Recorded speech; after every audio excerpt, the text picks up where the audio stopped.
Hello and aloha. My name is Abbas Temori. I'm the elder of Baha'u'llah on the earth to explain his writings and his will. Time is 10:14 of 15th of November, 10:14 in the night.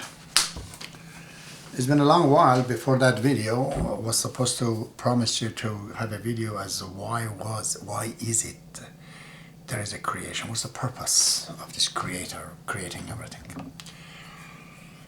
But I'm going to have to backtrack a bit to what we have been discussing so far from this video called Origin of Existence before. I've already explained what scientists are talking about, the origin of existence or whatever, the Big Bang Theory. It has nothing to do with the origin of existence. That is the origin of time and motion, because that's where physics can go. If there's time and there's a movement. But beyond that, no one can speculate. They say it's up to the scientists and this and that. And the notion is that science has to explain everything. Philosophers are all, they cannot get to the bottom of the truth, which is completely wrong. Because most of our knowledge that we are running this planet Earth right now, 99% of it is philosophy. All this constitution, all these governments, all these laws and everything, it's all philosophy. There's no science behind it. It's based on experience, based on understanding, based on wisdom. We have, articulated everything. We could use the same way to find the truth. Yes, it's not the science that can find the truth. There are more than science. There has to be, because there are things that are not scientifically explainable. But there is a way to get to the bottom of the truth. So, beyond the Big Bang, what is the state of matter is unknown. But we sort of can extrapolate from what we see in our universe. Like in the center of the Milky Way galaxy, there's a black hole that says 40 billion times bigger than sun, which its single drop, as small as a bin, would have been the size of the earth that's crunched to that. So that can tell you how big that thing is. And it's devouring everything around it. And it's about 65 million light years away from us. It's not that far, really, by knowing how big is the universe. But so we can extrapolate from this that universe at one point will be eaten by this black hole and just become a big ball of black hole. No one can detect it. No one can explain even what that is. Science dies in there, It's not made out of anything that we know of. It's a different state of matter. So it's kind of, you might as well say it's metaphysics. But it is not really metaphysics, because metaphysics cannot become physics, you see. It's got to be a different thing of physics. People, they've called it, philosophers like Karl Marx and others, they call it prime matter. Okay, it is the prime matter, which is not yet entered into any division, into any segmentation to be called anything. So it's prime matter because of no time and no motion requires there to be that. But something must have moved it around. Something must have cracked it open. It's like an egg that this universe came out of it. Somebody must have planted it. That thing cannot be physical, because that's all what physics is, prime matter. So there has to be beyond it something which is not material and is metaphysical that could affect this. How could we get to that conclusion? It's very simple. We create everyday designs out of which we make all these things around us. And nature of the design is that it has no nature. It's really nothing. It's manifest by things, but in itself, it's nothing. Beyond even that, there is the designers. Again, it's us. So there is in us something that is completely metaphysical, that is able to create another metaphysical things called design, which can affect the matter. Metaphysics cannot create that physical prime matter, but it could shape it and form it. Okay? We cannot make things. We cannot make the material. We have to have the material, we design something, and then we change it. Also, I explained that as we look in the universe, we see us, ourselves, as a designer, so there's something in us completely metaphysical. So we must be completely metaphysical, beyond understanding. That we can create design, which is itself metaphysical, does not have nature. But when we look at the nature, we see the designs in the natures, the things in the natures are not coming by the design. Because design makes things that can be replicated. You can duplicate anything you make because you've designed it. But if you do it out of instinct, you cannot duplicate it. You stay in front of the wall and get a lot of paint in your hand and throw it at the wall. If you do that billion and trillion times, every time a different shape appears on the wall. And there is no way for you to duplicate it by using the instinct. If you want to duplicate it, then you have to think and copy it and whatever. But by the instinct throwing at the wall, two shapes are not going to be the same thing. It seems somebody in this method has created this universe, because everything that is made is different. There's no repeat, as Hegel says. It's dialectic. But the difference is that when we do out of instinct, throw paints on the wall, nothing comes out. But this creator, it seems that he does it out of instinct, but everything he does, it's meaningful. There is nothing meaningless. All these animals, all these plants, it comes out of the instinct of this being. So, this is the super one. Now, we call that in the Baha'i faith a will, a willingness. Somebody must have been willing to make this planet. So out of that willingness has caused this planet to come. But when you look at ourselves, we do have willpower too. But our willpower has to go through a process of thinking to design. We cannot use our willpower and instinctively do something. We can't. But whoever it is, he can do that. Yet, they both kind of the same nature. He's willing, so is us. We just have to go through the thinking to design. He doesn't. So, is he God? Is that what God is? In the Baha'i faith, we say no. This is just the will of God. It's not really the God. Will has to be belong to something, to somebody. Beyond the will, we cannot even say what it is.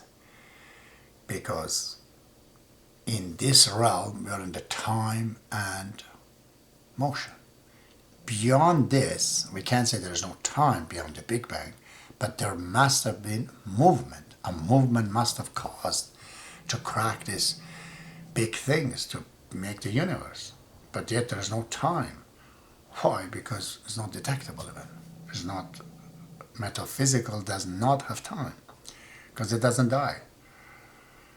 It begins, but it doesn't die.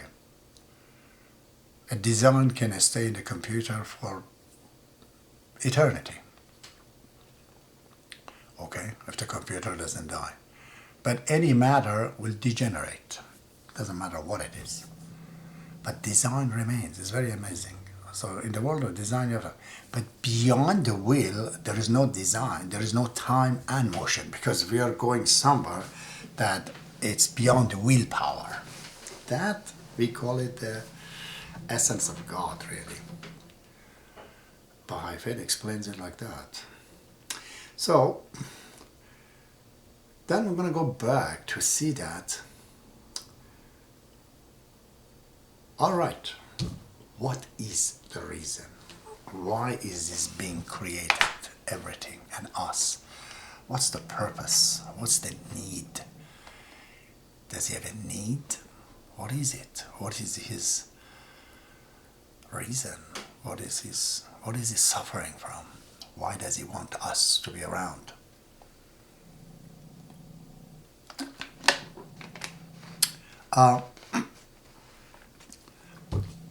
The strangest writing of Baha'u'llah is called Hidden Words. It's a small work, but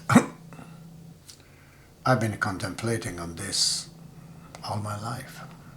Believe me, every time I understand it differently. In the beginning of this hidden word, this is what he says.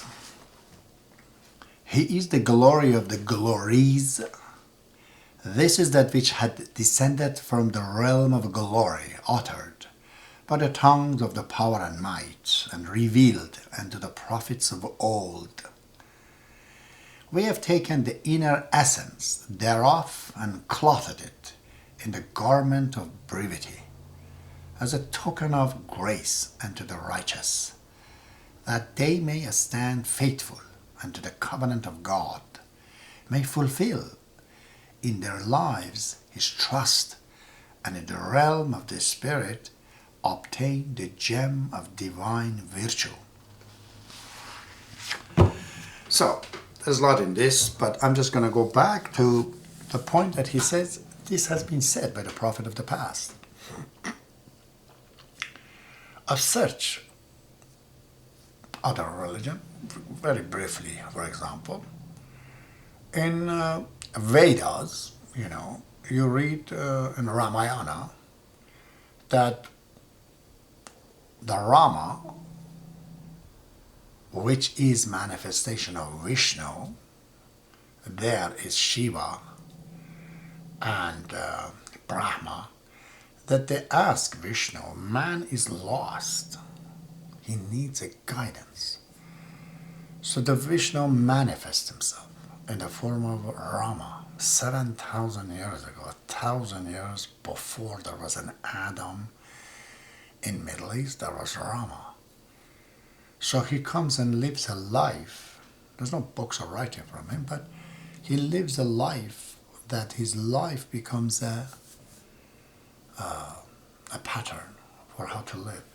And he's the founder of family because he goes after his wife Sita, was kidnapped by the Lord of Lanka, this Sri Lanka, somewhere there. And he goes, takes her back, and because of that, Hindus are so faithful to their wives. And he has started family values between man and woman. So one answer is that Vishnu, which is the will of God, wanted to guide us. That's why he comes in the earth, You hear in the Bible, it says God has made man like himself. Not much more. Jesus goes a little bit further. He says that I came here to make you like myself. Just like I am the Son of God, so you can become Son of God too. So a little purpose is more elucidates. Islam goes furthermore and gives us more answer. In a famous tradition of Prophet Muhammad, he says that I was a hidden treasure. I wanted to be known. That's why I created everything, so I could be recognized. It seems that God in Islam wants to be recognized. But the answer still is not, enough for me to find out why is he going through all of these things. Prophet comes, they die, and man is here with all his problem. What is the problem with this God? Why is he making us? So I found the answer, to be brief, in these hidden words.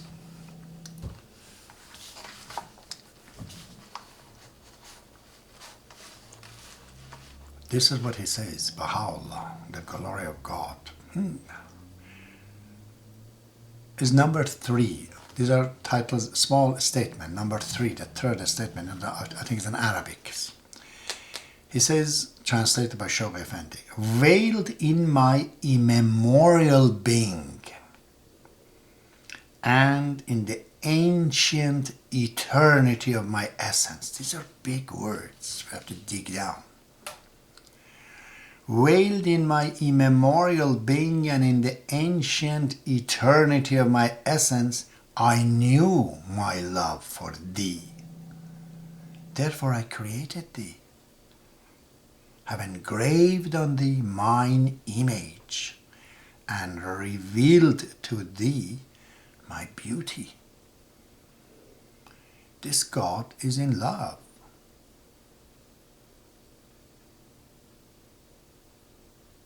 With humanity. So let's just say, let's dig in this and analyze this a little bit.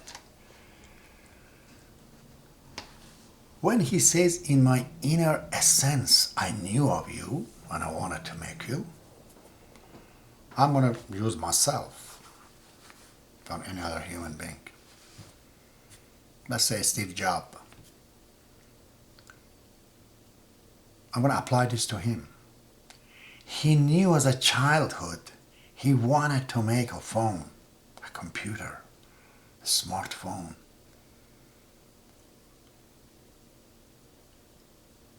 And this has been digging all his life towards this, so he brought it up.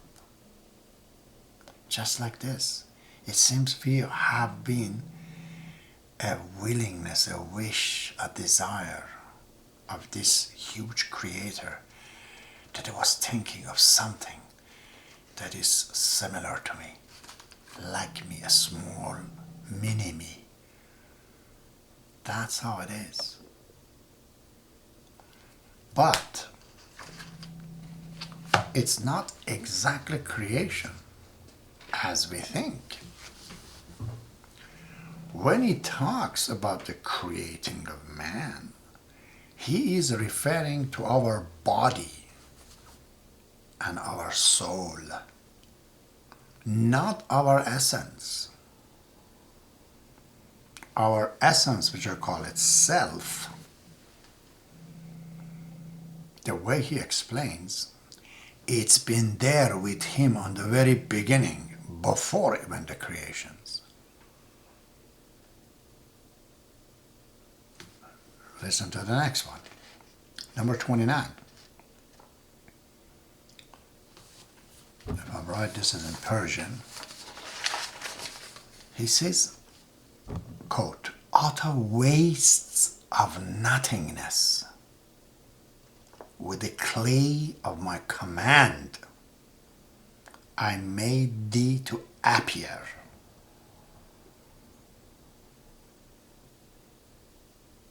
And then continues furthermore, but I'm just sticking to this point. Utter waste of nothingness,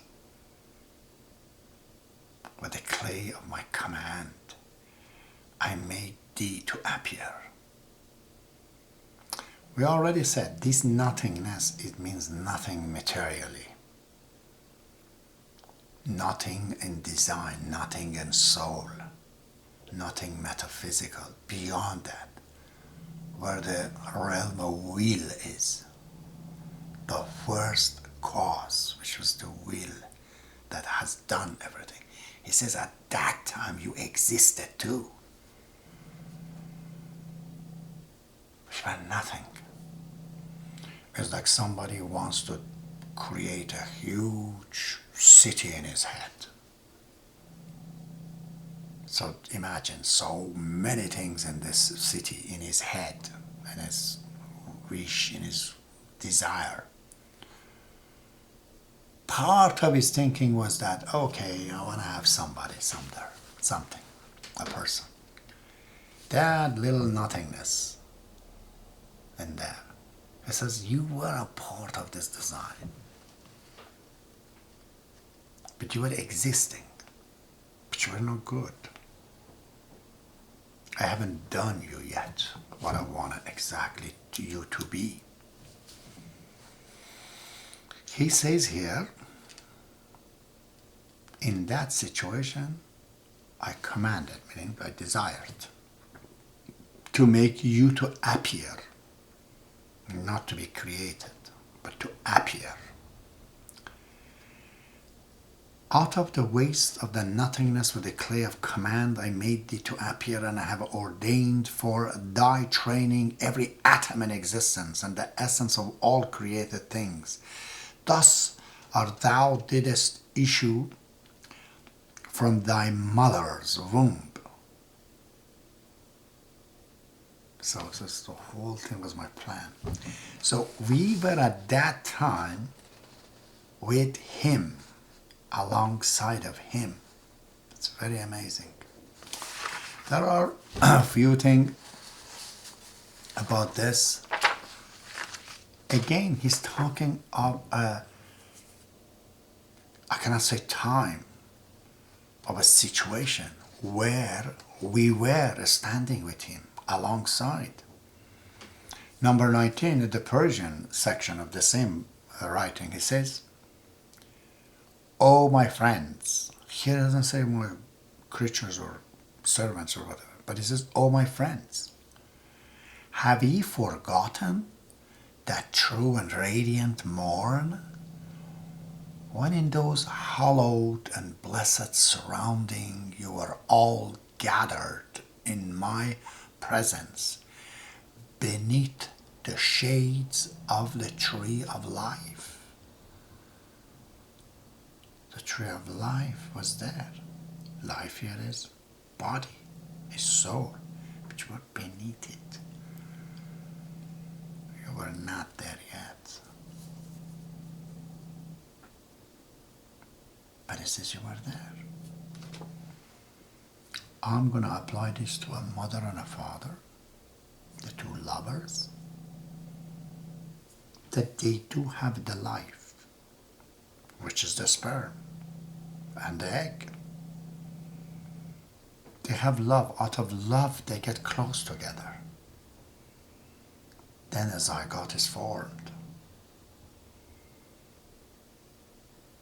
which comes from the design or the will that has made these two body, and it transfers a combination of that will into that thing, and it has a soul. So the design has a metaphysical part to it. But the will of mother and father goes into the will of that child. So you can say that big will is like a blood. It goes through the vein of all the existence. Without it, nothing can exist. It's like electricity in everything in order to get electrified, in order to get exist, to work. But it says you were there. And you wanted the body. You wanted to go into the life. And you were there. Again, have ye forgotten that true and the radiant morn, when in those hallowed and blessed surrounding you were all gathered in my presence beneath the shade of the tree of life, which is planted in all glorious paradise? Awestruck you listened as I gave utterance to thee, to these three most holy words.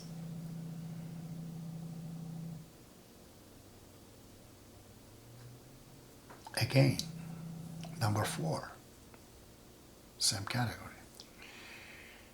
He says, O son of man, I loved thy creation, hence I created thee. Wherefore do thou love me, and that I might name thy name, and I fill thy soul with the spirit of life. Number 19.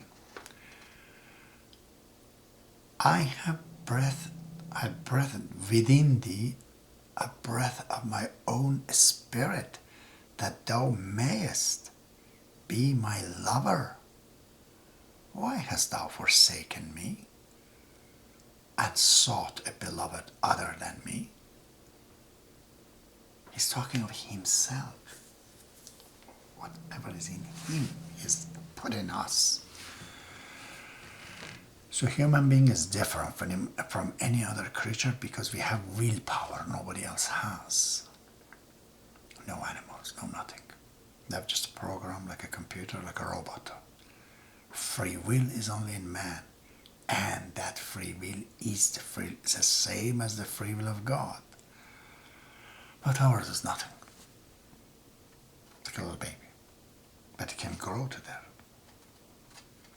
Again, in number 64, my eternity is my creation. I have created for thee. Make it a garment of thy temple. My eternity is my creation. I have created it for thee. Nothing is eternal. But it says man become eternal.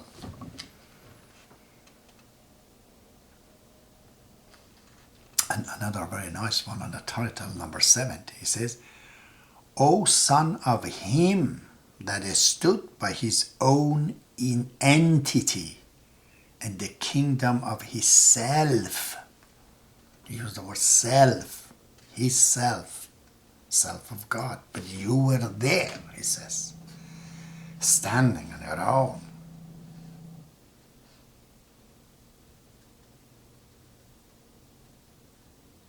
So, mankind is a pretty strange being for God.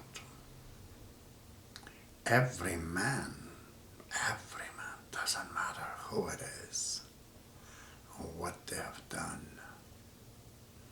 has a willpower, has a chance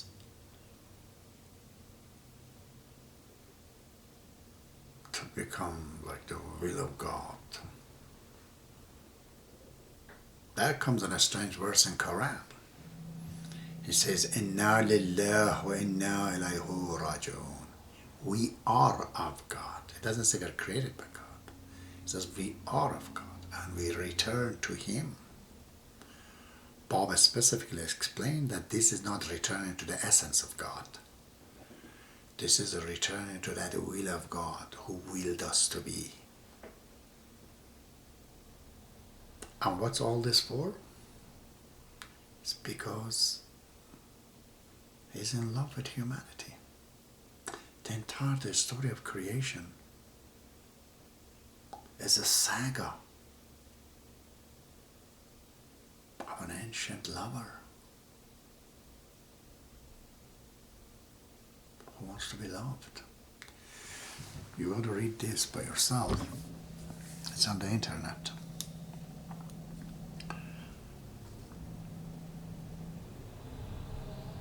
How much you explain that in this several places. He's like crying, like a lover, that he wants the love returned. Which is going to take us to a heavier topic that, okay, there is a will, but why are we created? Because He loves us and He wants us to love Him. A sucker for a love. So then even the willpower from God is here to turn the matter into the spiritual quality. See? He starts the motion in time in which we get a planet Earth, where we get the spirit of life, which is the plants. Then we get the spirit of senses, which is the animal. Then we get the spirit of thinking, which is man, with the free will. What to do with it? So he turns the material values into the spiritual values. How is that? You go to work with your physical body. You make money, which is physical, but you give it to someone who needs it. Now it's turned into generosity. And generosity and all these other qualities that we know, such as compassion, servitude, they're all like a rainbow spectrum of one mother quality of all, which is love. Love appears in the form of compassion, generosity, and all of that. And love seems to be the essence of God, the very essence, the ultimate being. That has the willpower, and the willpower turns everything around. It seems it's like a huge being that is recycling itself from the matter. It makes the motion, create time, create life, create senses, create human. From the human to turn things into a spiritual value, which are all of them are a rainbow of love. I understood this a long time ago. I was in Kelowna, BC in 1993. I've gone several bankruptcy in my life. That time also was bankrupt because I started teaching in Thunder Bay, Ontario. We went among the villages. And at that time, my partner, my wife, the little money was left. She was scared that I'm going to spend everything for faith, and she took the money and sent to somebody in Australia, and that person never gave the money back, so we had to go on welfare for the first time in our life in 1993. We came 1984, but in 1993 I had to go to Kelowna on welfare because I had no more money. At that time, I wrote my third Masnavi. The Masnavi, that this is the book. There's 5 Masnavi here. I wrote the third one. And this is part of it, in Persian. Ask some Persian to translate it for you. I'm asking the same question from God. ای خدای بی کس و تنها بگو بر کدامین کس تویی در جستجو ای بساط خلقت از آهت پدید روح دادی مادرا کردی رشید تا تو را مونس به تنهایی شود تا مگر هر دم ز تو یادی کند ای کس تو ناکسی چون من که او می نداند فرق یاور از عدو ای خدای عاشق معشوق خویش دلبر تو بنده و مخلوق خویش آتشی افتاده در جان و تنم محترق ادراک و پاسخ گفتنم سرنوشت این خدای لم یلد عاشق معشوق بی جان و رسد. Excuse me.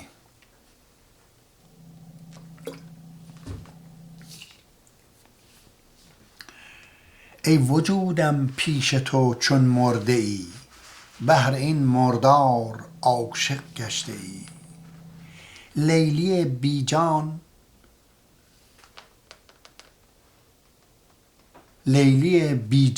و مجنون در طواف این حکایت گفته را نبود کفاف لیلی مرده کجا مجنون شناخت بهر لیلا لاجرم جان را بباخت. تاج شاهی را ز سر آن دم فکند بنده گشت و وانگه افتاد او به بند. This line is from the Baha'u'llah's writing.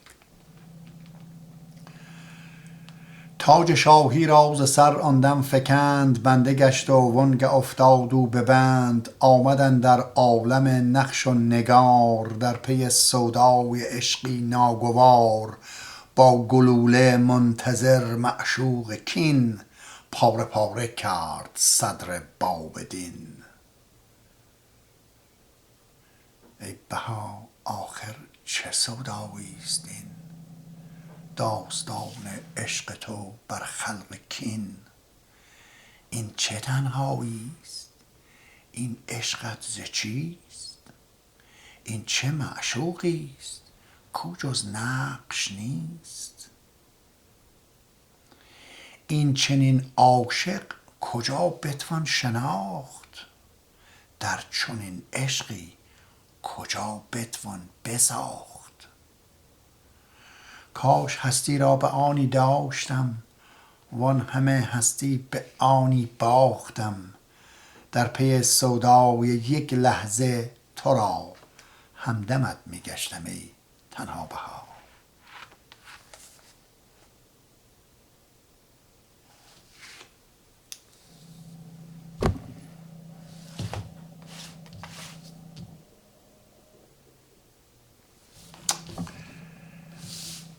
Good night. Allah Akbar.